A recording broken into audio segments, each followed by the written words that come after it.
সকাল এখন 7টা বাজে। এখানে আজকে রান্না হবে মটর ডাল লাউ দিয়ে, তার সাথে হবে পটল আলুর তরকারি। এই যে লাউ কেটে নিয়েছি, লাউটা ধুতে হবে। আর এখানে চালটা ভিজিয়ে নিয়েছি, আর এটার মধ্যে পটলের আলুটা সিদ্ধ বসিয়েছি, আর ডালটা খানিকটা সিদ্ধ করেছি, দেখি কতটা সিদ্ধ হয়েছে। লাউ দিয়ে আবার খানিকটা সিদ্ধ করব, দুটো সিটি মারবো, নাহলে লাউ আবার গলে যাবে। আর তার সাথে হবে ডিম ভেজে ঝাল। এই হবে আজকের মেনু। গতকাল রাত্রিবেলা মাকে একটু সবজি বাজার করে আনতে বলেছিলাম, বললাম না ফ্রিজে কিছুই ছিল না। লাউটা একদম লাস্টে দিয়ে দুখানা সিটি মারবো, নাহলে না গলে যাবে। লাউটা এমনি কচি লাউ। এই প্রত্যেক দিন হয়েছে আদা রসুন পেস্ট করে আনেন তো, একদম মানে কি বলবো, ভালোই লাগে না। সকালবেলা উঠে যদি মশলা করতে হয় তাহলে কেমন লাগে বলুন তো। আর রাত্রিবেলা যে করে রাখবো আমার মনেই থাকে না, রাত্রিরে রান্না করতে করতেই অর্ধেক সময় চলে যায়। সকালের কি রান্নার চিন্তা করব। তরকারিটা বসাবো, মশলাটা করতে গিয়ে দেখছি একটাও টমেটো নেই জানেন, ফ্রিজ পুরো ফাঁকা। অথচ গতকাল রাত্রিরে মা বাজার করে আনলো, আমার টমেটোর কথা মাথা থেকে বেরিয়েই গেছে। আর দেখুন আলুগুলোর কি অবস্থা হয়েছে। গতকালকে এই কড়ার মধ্যে পাঁপড় ভেজেছিলাম, ওই তেলটার মধ্যেই পটলগুলো ভেজে নেবো, তবে তেলটা মনে হয় বেশি হবে। আর এই ডাল 7টার সময় সেদ্ধ বসিয়েছি, এখনও সিদ্ধ হয়ে যাচ্ছে, 7:30 বাজে। আর গতকাল রাত্রিরে মা জিজ্ঞেস করলো আর কি আনবো, টমেটো একটাও নেই। এখানে রসুন আদা কাঁচা লঙ্কা একটু জিরে দিয়ে দিলাম, আর একটু সস দিয়ে দেবো, ব্যাস হয়ে যাবে। এটা এখন খুলে দেখি কি হয়েছে, তারপরে লাউটা দেবো। কখন থেকে ডালটা সিদ্ধ হচ্ছে, রাত্রিরে যদি ভিজিয়ে রাখতাম তাড়াতাড়ি হয়ে যেত। আর আলুগুলো সিদ্ধ করতে গিয়ে এরকম ভর্তা হয়ে গেল। ডালটা যে কখন ধরে সিদ্ধ হলো আপনাদেরকে কি বলবো। যাই হোক মোটামুটি সিদ্ধ হয়েছে। এবারে লাউগুলো দিয়ে দিচ্ছি, দিয়ে দুখানা সিটি মারতেই হবে। তবে লাউগুলো না খুব কচি জানেন তো, বেশি সিটি মারলে আবার গলে যেতে পারে। এদিকে আমার ডালটা সিদ্ধ হয়ে গেছে, মানে লাউটা সিদ্ধ করে নিয়েছি। আর এইবারে পটলের তরকারিটা বসিয়ে দিচ্ছি। কড়ার মধ্যে তেল দিয়েছি, গোটা জিরে তেজপাতা শুকনো লঙ্কা ফোড়ন দিয়েছি, দিয়ে পটলটা একটুখানি নাড়াচাড়া করেছি, করে আলুটা দিয়ে দিলাম। আলুটা না ভেবেছিলাম পরে দেবো, কিন্তু ভাবলাম কি যে না একটু ভাজা ভাজা হয়ে যাবে, খেতে ভালো লাগবে। আর এইবারে একটু মশলা দিয়ে দিয়েছি, আর এই যে টমেটো নেই, সস দিচ্ছি। আমার আবার রান্নায় সস খুব একটা পছন্দই হয় না, কিন্তু কিচ্ছু করার নেই, আজকে দিতেই হবে। সব রকম মশলা দিয়ে ভালো করে কষিয়ে নিয়েছি, পটলটা ওদিকে হচ্ছে। আর তন্ময়ের জন্য এখন একটা ডিম ভাজবো, সেটা রেডি করে নিচ্ছি। এখন আমি ডিম ভাজার মধ্যে আনেন তো পেঁয়াজ কাঁচা লঙ্কা কিচ্ছু দিই না, শুধুই ভাজি। আমার কেন জানি না শুধু ডিম ভাজাটা খেতে বেশি ভালো লাগে। কিন্তু তন্ময়কে তো বাবা বেশি করে কাঁচা লঙ্কা দিতে হবে, বেশি করে পেঁয়াজ দিতে হবে, মোটা করে ডিম ভাজতে হবে, কত নকশা। এদিকে পটলের তরকারিটা হয়ে এসছে, দিলাম অল্প করে একটু মিষ্টি। আর আলুর দমের যে মশলা নিয়ে এসেছিলাম একটা জানেন তো, 2 দিন আগে বোধহয় এনেছিলাম। আলুর দমে অল্প করে একটু দিয়েছিলাম, আর খানিকটা রেখে দিয়েছিলাম, কারণ আমাদের তো তরকারি এমনি অল্প হয়। তো ওই মশলাটাই একটু দিয়ে দিয়েছি, দিয়ে ঢাকা চাপা দিয়ে রেখেছি। আর এই দেখুন আজকে আর আমি আলাদা করে ফোড়ন দেবো না ডালে। এই ফ্রাই প্যানটার মধ্যে গোটা জিরে তেজপাতা শুকনো লঙ্কা ভেজে নিয়েছি, এবারে প্রেশার কুকারে দিয়ে দিলাম, দিয়ে খানিকক্ষণ ফোটাবো। নামাবার আগে অল্প একটু ভেবেছি ঘি দেবো, যেহেতু ঘিটা আছে। আর এই যে লাউ ডালে তো একটু মিষ্টি দিতেই হবে, নাহলে খেতে একদমই ভালো লাগবে না। আর অল্প করে একটু নুনও লাগবে, দিয়ে দিলাম, ব্যাস। এবারে মিনিট 5 ফুটুক, তারপরে বন্ধ করে দেবো। রান্নাবান্না মোটামুটি এবার শেষের দিকে। পটলের তরকারিটা হয়ে গেছে, পুরো কষা কষা করেছি, এটা এখন ঠান্ডা হবে আর একটু কষা হয়ে যাবে। আর এখানে ডালটা প্রেশার কুকারই করলাম, একেবারে দিয়েছি অল্প করে একটু ভাজা মশলা। আর এরপরে দেবো হচ্ছে কি যেন ঘি, ঘি আছে এখন দেবো। আর দেখুন জিরেটা বেশি হয়ে গেছে, যাকগে চলুন। ডাল হয়ে গেছে, তরকারি হয়ে গেছে, ভাতটা ফুটিয়ে রেখে দিয়েছি, আর একবার ফোটাবো। আর এদিকে ডিমটাও ভেজে নিয়েছি, এবারে ডিমের ঝালটা করব। চলুন পটলের তরকারিটা নামিয়ে দিই। এখন বাজতে যায় কটা দেখি, 8টা বাজতে যায়। চা বসিয়ে দিই মাঝখানে। রান্নাবান্না সব কমপ্লিট, এখানে ভাত হয়ে গেছে, চা ফুটছে, ডিমের ঝাল এখানে বসিয়ে দিয়েছি। কৌটোর মধ্যে পটলের তরকারি আর ডাল দুটোই ভরে নিয়েছি। আর ডালটাতে ঘি দেওয়ার পরে দ্বিগুণ স্বাদ বেড়ে গেছে, এত সুন্দর খেতে লাগছে। আর এই যে আমি আর পাচ্ছি না, ঠান্ডা গরম জল মিশিয়ে খেতেই হবে, কিচ্ছু করার নেই, মারাত্মক গরম লাগছে।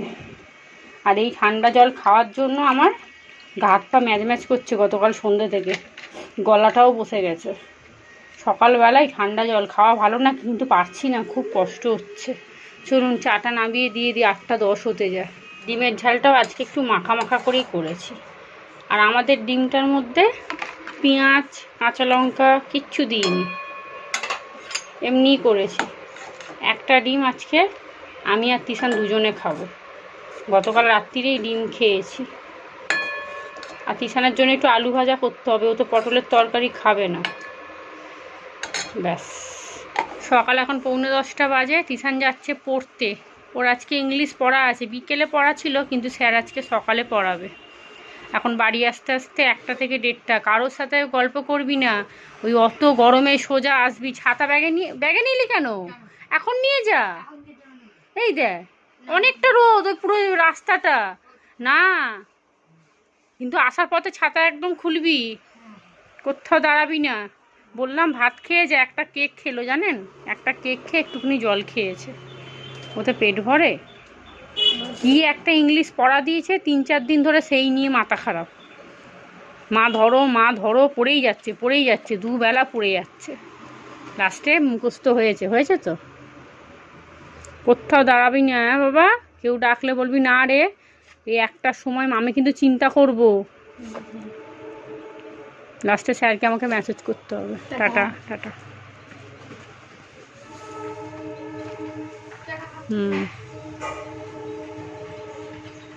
চলুন, ও চলে গেছে। রান্নাঘর পুরো পরিষ্কার করে নিয়েছি, বাসন কোসন যা ছিল সব মেজে নিয়েছি। এখন বাজে প্রায় 11:15। এখন একটুখানি নুন চিনির জল খাবো। মাঝের মধ্যে এখন নুন চিনির জলটা করে খাই আমি। চলুন। কয়েকটা কাঁচা ভিজিয়েছি, নতুন যে চাদরটা ছিল সেটা ভিজিয়ে দিয়েছি, ওটা কাচতে হবে। ঘরটা ঝাঁট দিয়ে মুছবো। আর ব্রেকফাস্ট বলতে অল্প দুটো ভাত খেয়ে নিয়েছি ওই পটলের তরকারি দিয়ে। আর কি খাবো, আজকে আলু ভাতে দিতেও ভুলে গেছি জানেন, মাথাতেই নেই যে একটা আলু দিয়ে দেবো। সকালবেলা না আমার আবার তরকারি দিয়ে ডাল দিয়ে চব্যদস্ত খেতে আমার ভালো লাগে না। দুধ সকালবেলা একটা কাঁচা লঙ্কা, একটা আলু ভাতে, গরম ভাত হবে, একটু সর্ষের তেল, ব্যাস, আর কিচ্ছু লাগে না। ছোটোবেলায় আমরা কত খেয়েছি এরকমভাবে। ছোটোবেলায় বেশিরভাগ আলু সেদ্ধ দিয়েই ভাত খেতাম। স্কুলে একটাই খাবার ছিল, আলু সেদ্ধ ভাত, আর ডাল হলে ডাল দিত, আর না হলে আলু সেদ্ধ দিয়ে ভাত। আর আমাদের ঘরে ছোটোবেলায় জানেন তো, আগে অর্ধেক করে ডিম দেওয়া হতো। 4টে ছেলে মেয়ে, বুঝতেই তো পাচ্ছেন, একটা মানুষ ইনকাম করবে আর বসে খাবে 5টা মানুষ, সেখানে চলবে কি করে? আমার মা কী করতো, 4টে ডিম নিয়ে আসতো, ওটাকে অর্ধেক করে 8টা করতো। খালি বাবাকে দেখতাম একটা গোটা দিত, আর আমাদেরকে অর্ধেক করে দিত। চলুন। বিছানাটা গুছিয়ে ওই ঘরে বিছানাটা গোছালাম, রান্নাঘর পরিষ্কার করলাম, টিভিটা চালিয়েছিলাম। তারপর ভাবলাম ধুর, শুধু রান্নাঘরে কাজ আছে, আধা ঘন্টা লেগে যাবে, টিভি চালিয়ে কি করব বেকার। দাঁড়ান, এই ঘরে 2টো লাইট বন্ধ করে দিই, ওই জন্য টিভিটা বন্ধ করে দিলাম। চলুন, এখন ঘরটা ঝাঁট দিয়ে মুছবো। আর আমার দূরের ক্যামেরা না বড্ড অভদ্র জানেন, যেই ক্যামেরা অন করি নয় ঝাপসা হয়ে যায়, নয় কালচা হয়ে যায়। দূরের ক্যামেরা একদম ভালো না। নুন চিনির জলটা খাই, খেয়ে একটু বসি। এতক্ষণ ধরে বাসন মাজলাম, রান্নাঘর পরিষ্কার করলাম তো, হাঁপিয়ে গেছি। এইটা এখন খুব দরকার। আর আমাদের সামনের দোকানে ওআরএস এনেছিল, সব ওআরএস নাকি 2-3 দিনে শেষ হয়ে গেছে। বাবা। গুড মর্নিং বন্ধুরা, কেমন আছেন আপনারা সবাই? নিশ্চয়ই ভালো আছেন, আমিও ভালো আছি। আজ হলো বুধবার, সকাল এখন 12:05 বাজতে যায়। তা সত্ত্বেও আমি গুড মর্নিংই বললাম। তো যা আশিবাসি কাজ ছিল সমস্ত হয়ে গেছে। এবারে যাব, স্নান করব, কাচবো, আর ঠাকুরকে জল দেব। তিশানের আস্তে আস্তে 1টা থেকে 1:30 বাজতে পারে। বললাম না, ওই ইংলিশ স্যার অনেকক্ষণ পড়ায়, প্রায় 3 থেকে 3.5 ঘন্টা পড়ায়। তো বলেই গেছে, মা তুমি চিন্তা করবে না, আমি 1:30টার ভেতরে চলে আসবো। আর তারপরেও যদি দেরি হয় তাহলে আমি স্যারকে মেসেজ করবো, অসুবিধা কিছু নেই।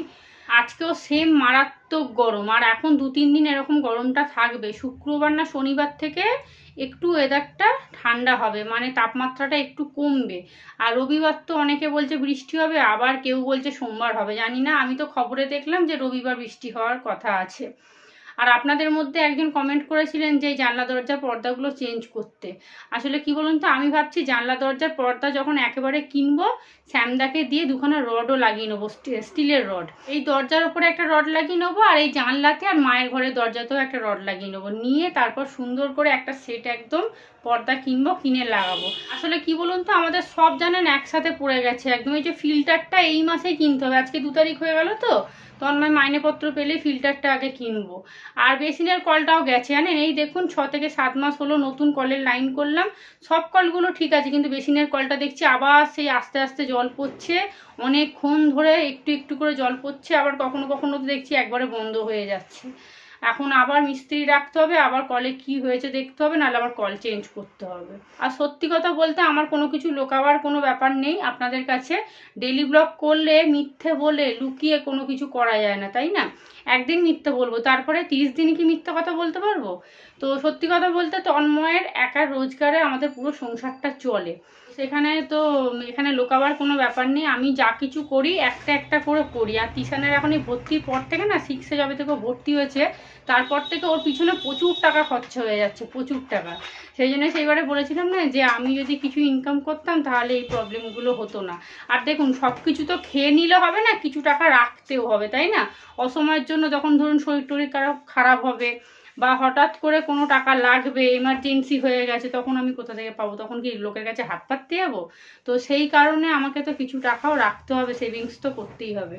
তো এই একটা মানুষের পয়সাতে পুরো সংসারটা চলছে, তাই আমি সব কিছু একসাথে করতে পারবো না। আমি জানি আপনারা বলছেন এই পর্দাগুলো অনেক দিন হয়ে গেল, প্রায় 4-5 বছর হয়ে গেছে জানেন তো।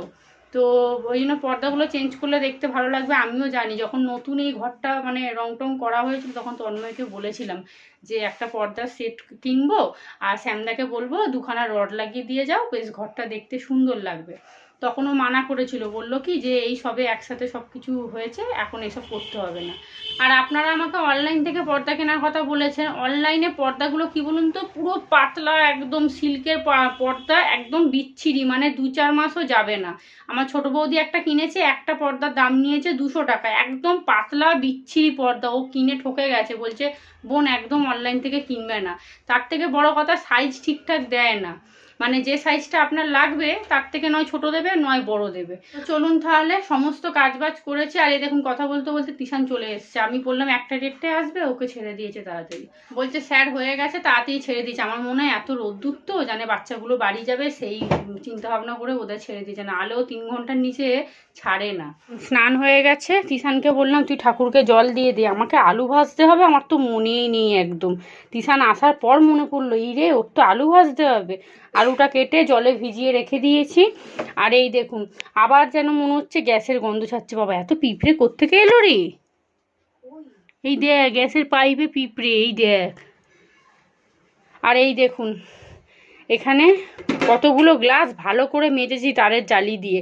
এই গ্লাসগুলো না ইউজই হয় না, পড়ে থেকে থেকে নোংরা হয়ে গেছে। গ্লাসে তো আমরা খুব একটা জল খাই না, তিশানি একমাত্র খায়। আর এখন গরম পড়েছে, আমি একটু ঠান্ডা গরম জল মিশিয়ে খাচ্ছি। এই যে এই গ্লাসগুলো একদমই ব্যবহার হতো না, আর রান্নাঘরে থেকে থেকে না পুরো চিটে হয়ে গেছিলো। একদম সুন্দর করে চকচকে করে মেয়েছি, দেখুন তারের জালি দিয়ে ঘষেছি না, চকচক করছে একদম। এই দেখুন ভালো পরিষ্কার হয়েছে না? চলুন রেখে দিই জায়গা মতো। এই কোণে থাকে তো নোংরা পড়ে গেছে, এখানটাও পরিষ্কার করলে ভালো হতো, তবে এটাকে তুলে দেবো। যখন এই প্রথম পেতেছিলাম তখন চকচক করছিল, দেখতে বেশ ভালো লাগছিল, এখন আর ভালো লাগে না। এইখানটা তো তুলে দিয়েছি, এখানে তুলে দিয়ে একটা অন্য কিছু পাতবো, খবরের কাগজ বা কিছু একটা পাততে হবে, নাহলে এই কাঠটা না জল পড়ে পড়ে নষ্ট হয়ে যাবে। যাই হোক চলুন আলুটা ভাজা বসিয়ে দিই। তিশান গেছে স্নান করতে, দাঁড়ান না, বাথরুমে ঢুকেছে, কখন বেরোবে এখন? খাবারটা চালিয়ে বসে থাকবে ভোলে বাবার মতো, যেন ওর মাথায় কেউ জল ঢালছে। চলুন হ্যাঁ আলুটা ভাজা বসিয়ে দিই। আর আজকে গরমটা একটু কম আছে, অন্য দিন 43 থাকে, আজকে 41 দেখলাম। আর এমনিও জানলার সামনেটা যাচ্ছি না, গরম হাওয়াটা আর কই আসছে না। ওই যে ওই জানলাটাতে আমাদের ওই ঘরে, জানলার সামনে দাঁড়িয়েছিলাম, দেখলাম গরম হাওয়া আর আসে না কই। চলুন হ্যাঁ আলুটা ভাজা বসিয়ে দিই। গতকালের যে মোরলা মাছ এই কটা পড়ে আছে, ভাবছি সব ভেজে রেখে দেবো, রাত্রিরে মাকে কটা দিয়ে দেবো, আমি এখন কটা নিয়ে নেবো। শুধু শুধু ফেলে রেখে তো লাভ নেই, কয়েকদিন হয়ে গেছে ফ্রিজে। আর বললাম না আমাদের ঘরে এইসব মাছ কেউ খাবে না, আমি আর মা, এছাড়া কেউ খাবে না। এই মাছের তেল বলছি, এই আলু ভাজার তেলেতেই মাছটা ভেজে নেবো। আজকে আমাদের দুপুরের লাঞ্চ মেনু আপনাদের দেখিয়ে দিই একবার। এই হাঁড়িতে আছে ভাত, আমি খানিকটা নিয়ে খেয়েছিলাম, তবে ফ্রিজে এক বাটি ভাত আছে, যদি লাগে বের করে নেবো। আর এখানে এই যে ডিমের ঝাল আছে, একটা ডিমকে 2 ভাগ করেছি। আর এখানে এই দেখুন লাউ দিয়ে মটর ডাল, ডালটা যে কি বীভৎস আপনাদেরকে কি বলবো, সিদ্ধই হচ্ছে না। এরপরে আরেকটু আছে, ওইটা ভাবছি রাত্রির এবারে ভিজিয়ে রাখবো, তারপরে সকালে করব, তাহলে তাড়াতাড়ি সিদ্ধ হয়ে যাবে। আর তার সাথে খানিকটা ছোলার ডালও ছিল এই দেখুন, তবে মটর ডালটাই বেশি, ডালটা খুব ভালো হয়েছে। ঘি দেওয়ার পরে স্বাদটা আরও বেশি হয়ে গেছে। আর এখানে পটল আলু কষা, একদম কষা কষা করেছি, দারুণ খেতে হয়েছে। বললাম না সকালে আমি নিয়ে একটু খেয়েছিলাম। আর এই যে তিশান পটল আলুর তরকারি খাবে না, তার জন্য আলু ভাজা, আলু ভাজাটাও খুব ভালো হয়েছে। আর এখানে মাছ ভাজা। এই দুপুরের খাওয়া দাওয়া হয়ে গেছে, রান্নাঘর পরিষ্কার করে আসলাম। আর এই দেখুন কানের কৌটোগুলোর কি অবস্থা দেখুন, এইটা তবু একটু ঠিক আছে। আর এইটা এই যে তিশান রং দিয়ে ঘষেছিল, তারপর থেকে আর ওঠেই নে। আর এমনিও এটা ফেলে দেবো, মানে তিশানকে দিয়ে দেবো, যদি খেলবে। আর এই কানেরগুলো এখন এই কৌটোটা বার করেছি, এর মধ্যে রাখবো। চলুন হ্যাঁ রাখি, সব জড়িয়ে মুড়িয়ে সব একসাথে আছে। প্রত্যেকটা কানের আমার খুব পছন্দের, জানেন। এই কানেরটা কিনেছিলাম একটা শাড়ির সাথে পরবো বলে। কয়েকটা কানের আছে শাড়ির সাথে ম্যাচিংয়ে, যখন কোথাও যাই তখন পরি। তবে আপনারা তো দেখেনি, সারা বছর আমরা কোথাও যাই না। আর এটা কিন্তু কানের নয়, এটা একটা আংটি। আর এই যে সোনার আংটি আমার পতিদেব আমাকে দিয়েছে, 20 টাকা দিয়ে কিনেছিলাম। আর এখানে এই কানেরটা সব থেকে প্রিয় কানের আমার, একটু দাম দিয়ে কিনেছিলাম শাড়ির সাথে পরবো বলে, কিন্তু পরেই আছে, পরা তো আর হয় না। গুড ইভিনিং বন্ধুরা, সন্ধে এখন 6টা বাজে। সমস্ত জামা কাপড় তুলে নিয়ে চলে এসেছি। জামা কাপড়গুলো না হাত দেওয়া যাচ্ছে না, এত গরম হয়ে আছে, বিশেষ করে নাইটিগুলো। আর তিশানকে দেখেছেন শুয়ে শুয়ে কেরম বদমাইশি করছে। আর আমি যে পয়লা বৈশাখে নতুন চাদরটা কিনেছিলাম, সেটা না খুব খারাপ নয়, কাচার পরে দেখছি যে না মোটামুটি ঠিক আছে। তবে হ্যাঁ, সুতির কিন্তু পুরো চাদরটা নয়। তবে একটা জিনিস আমার খুব ভালো লাগছে, যিনি চাদরটা বিক্রি করছিল তিনি আমাকে বলেই দিয়েছিল যে এটা কিন্তু পুরো সুতির চাদর নয়, তবে আপনি ঠকবেন না, মোটামুটি ভালোই চাদরটা। তিশান পড়তে বসে গেছে, ওর আবার আগামীকাল সকালবেলায় পড়া আছে, 7টা থেকে পড়া। একটা আন্টি তো নেই, পুরী ঘুরতে গেছে এই গরমে, ভালোই একদম। পুরী, তারপরে মন্দারমণি, এইসব জায়গাগুলো একদম এই গরমেতে ঘোরার একদম ঠিকঠাক জায়গা। সমুদ্র আছে, সন্ধেবেলায় গিয়ে বসো, ও দারুণ ব্যাপার। আমাদের কপালে নেই এসব, বলে লাভও নেই, তাই না বলুন। পয়সা ইনকাম করলেই হয় না, জানেন তো, ঘোরার জন্যও কিন্তু ভাগ্য লাগে। এই ভালো মন্দ খাওয়া, ভালো ভালো জামা কাপড় পরা, এইসবের জন্য কিন্তু ভাগ্যের দরকার। আপনার আলমারিতে প্রচুর জামা কাপড়, কিন্তু আপনাকে ছেঁড়া পরে থাকতে হয়, এইটা হচ্ছে ভাগ্য। জামা কাপড় থাকলে কি হবে, পরারও ভাগ্য লাগে। যাক চলুন, অনেক বক্তৃতা দিয়ে ফেললাম। এখন বাজে প্রায় 8টা। তন্ময় এসছে এই 10-15 মিনিট আগে হবে, 7:30টার দিক করে এসছে। ও আসার সময় একটু কচুরি কিনে নিয়ে এসেছিলো, কচুরি আর একটু বোঁদে নিয়ে এসেছিলো। আমার জন্য এনেছিল জানেন, কিন্তু আমি খাইনি। 2খানা কচুরি আমার জন্য এনেছিল, আমি বললাম না আমি খাবো না, তোমরা দুজনে একটা একটা করে নিয়ে নাও। কি বলুন তো, এই লোভে পড়ে খেয়ে নেবো, তারপরে না সারা রাত পেট ব্যথা করবে, সকালবেলা উঠে দেখবো পেট গুড়গুড় করছে। বাবা দরকার নেই আমার খাওয়া। চলুন, এখানে অনেকগুলো বাসন জমে গেছে, সেগুলোকে সব মাজতে হবে। রাত্রির এখন 9:30 বাজতে যায়। আমি এদিকে বিছানাটা করে নিয়েছি। তিশানকে দেখুন খালি কি অবস্থা, ওপরে বিছানাটা ঝেড়েছি। আর তন্ময়কে এখন কি করি বলুন তো, নিচটা না ভালো করে মুছে পরিষ্কার করে ঝাঁটটা দিয়ে দিই, ও নিচে মেঝেতেই এখন শো। আজকে রাত্রিরে খাবার দাবার বলতে ফ্রিজে ভাত ছিল, আমি মাইক্রোওভেনে গরম করে নিয়েছি। এখানে অল্প করে একটু আলু ভেজেছি আমার জন্য। আর ওরা 3জনই বললো আলুর দম দিয়ে মুড়ি খাবে, কেউ রুটিও খাবে না, ভাতও খাবে না, তাই একটু বেশি করে আলুর দম করে নিয়েছি। চলুন তাহলে ব্লগটা এখানেই শেষ করি। আপনারা সবাই ভালো থাকবেন, সুস্থ থাকবেন, সাবধানে থাকবেন। ব্লগটা যদি ভালো লাগে চ্যানেলটা অবশ্যই সাবস্ক্রাইব করবেন। আজকের মতো টাটা।